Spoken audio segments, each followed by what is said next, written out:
ওয়েটের একটা প্রবলেমে বলেছে 15 জন ছাত্রের গড় ওজন, 15 জন স্টুডেন্ট এর গড় বলেছে কত না 12।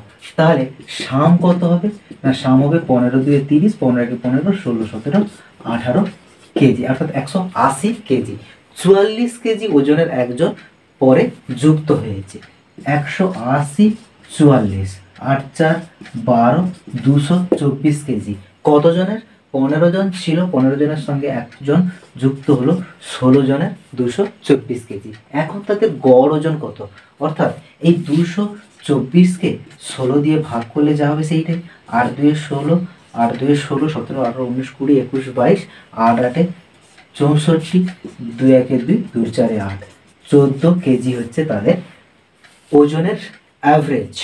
ওকে, ক্লিয়ার? আশা করি বোঝা গেছে। ক্লাসটি যদি ভালো লেগে থাকে তাহলে অবশ্যই লাইক করো এবং চ্যানেলটিতে নতুন হলে সাবস্ক্রাইব